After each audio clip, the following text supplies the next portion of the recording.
بسم اللہ الرحمن الرحیم۔ السلام علیکم ناظرین، میں آج آپ کو ایک نوجوان کا واقعہ سنانے جا رہا ہوں جو کہ میرے اور آپ سب پوری امت مسلمہ کے لیے ایک نصیحت آموز واقعہ ہے۔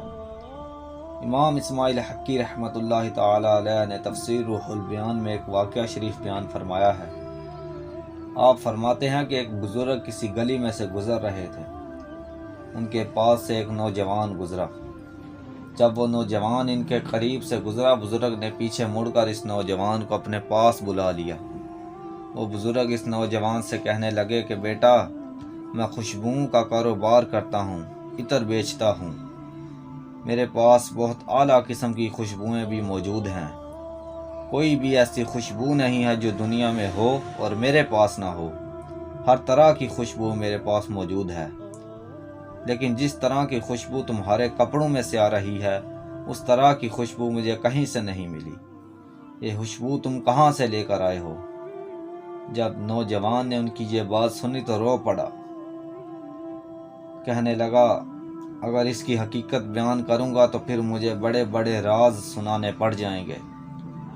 بزرگ کہنے لگے کہ میں یہیں کھڑا ہوں، تم بیان کرو۔ ذرا دھیان کیجئے گا ناظرین۔ وہ نوجوان فرمانے لگا، میں ٹوکریاں بیچتا تھا۔ ایک دفعہ میں نے ٹوکریاں سر پر رکھیں اور چل پڑا۔ چلتے چلتے میں ایک گلی میں سے گزرا۔ اسی گلی میں بادشاہ کا محل بھی تھا۔ وہ نوجوان کہتا ہے، میں نے آواز لگائی کہ دنیا والو ٹوکریاں لے لو، ٹوکریاں لے لو۔ جب میں نے آواز لگائی، جو بادشاہ کی بیٹی تھی وہ اوپر محل میں بیٹھی ہوئی تھی۔ وہ میری طرف دیکھ رہی تھی۔ جب اس کی نگاہ میرے چہرے پر پڑی، اس نے مجھے اپنے پاس بلایا۔ میں بہت خوش ہو گیا کہ آج بادشاہ کی بیٹی مجھ سے ٹوکریاں خریدے گی اور میں مہنگے داموں میں ٹوکریاں اس کو فروخت کروں گا۔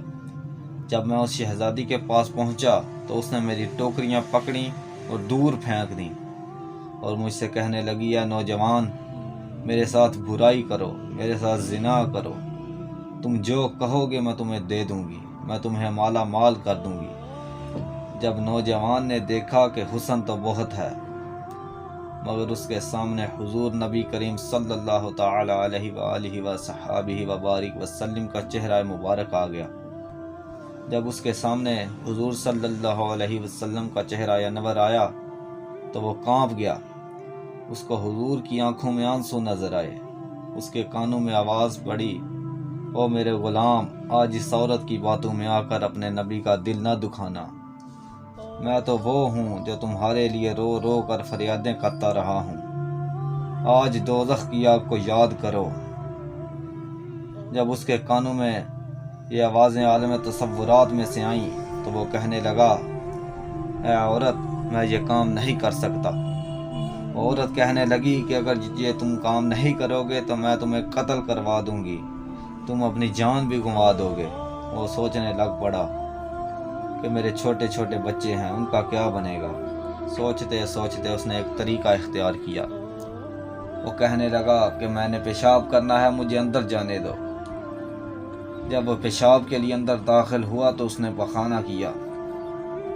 وہ اپنے پخانے کی طرف دیکھنے لگا۔ اس نے ذہن میں سوچا کہ اے نوجوان، اس پخانے کو اپنے جسم پر لگا لو، اپنی جوانی کو بچا لو، اپنے نبی کو ناراض نہ کرنا۔ اگر یہ جسم پلیت ہو گیا تو یہ تو پاک ہو جائے گا، مگر اگر دل پلیت ہو گیا تو یہ پاک کس طرح ہوگا۔ اس نے پخانہ اٹھایا، اپنے جسم پر لگا لیا، اور جب وہ باہر نکلا تو شہزادی نے اس کی طرف دیکھا کہ سارا جسم گند سے بھرا ہوا ہے، اور شہزادی کہنے لگی، اس کو باہر نکالو، یہ تو پاگل ہے۔ وہ نوجوان بزرگ کو واقعہ سنا رہا ہے۔ وہ نوجوان کہتا ہے کہ میں وہاں سے نکلا اور ایک باغ میں جا پہنچا۔ وہاں جا کر غسل کیا، اپنا جسم دھویا۔ اپنا جسم دھونے کے بعد جب میں گھر گیا تو شام کا وقت ہو چکا تھا۔ میری سب سے چھوٹی بیٹی میرے پاس آئی اور کہنے لگی کہ ابا جی، جب آپ پہلے آتے تھے تو دودھ لے کر آتے تھے، آج دودھ لے کر نہیں آئے۔ پہلے آتے تھے تو پھل لے کر آتے تھے، آج پھل بھی لے کر نہیں آئے۔ وہ نوجوان کہنے لگا کہ میں رو پڑا کہ میں تو ساری ٹوکریاں ہی اس شہزادی کے گھر چھوڑ آیا تھا۔ جب بچے میرے پاس آ کر رونے لگے تو میں اٹھا اور مسلح پر سر رکھ کر عرض کی، یا رب العالمین، میں تو صرف تمہاری خاطر ہر چیز چھوڑ کر آیا ہوں، آج مہربانی فرما یا اللہ، یہ جو بچے میرے پاس رو رہے ہیں مجھ سے ان کا رونا دیکھا نہیں جاتا۔ وہ نوجوان کہتا ہے کہ میں یہ بات کر رہا تھا کہ اچانک میری آنکھ لگ گئی اور خواب میں مجھے حضرت یوسف علیہ السلام کی زیارت نصیب ہوئی۔ حضرت یوسف علیہ السلام فرمانے لگے کہ او نوجوان، جس طرح تمہیں عورت نے پھنسایا ہے ہمیں بھی اسی طرح پھنسایا تھا، ہم بھی اللہ کے فضل سے بچ گئے تھے اور تم بھی اللہ کے فضل سے بچ گئے ہو۔ آپ علیہ السلام نے اپنا لعاب مبارک نکال کر میرے منہ میں رکھا۔ وہ نوجوان اس بزرگ سے کہنے لگا کہ یہ میرا کمال نہیں، یہ حضرت یوسف علیہ السلام کے لعاب کا کمال ہے، جب کا منہ میں آیا ہے تب کی خوشبوئیں ہی آتی رہتی ہیں۔ دوستو، ہمارے اسلاف تو اس طرح کے تھے، مگر آج ہم لوگ یہودیوں کے پیچھے چل رہے ہیں۔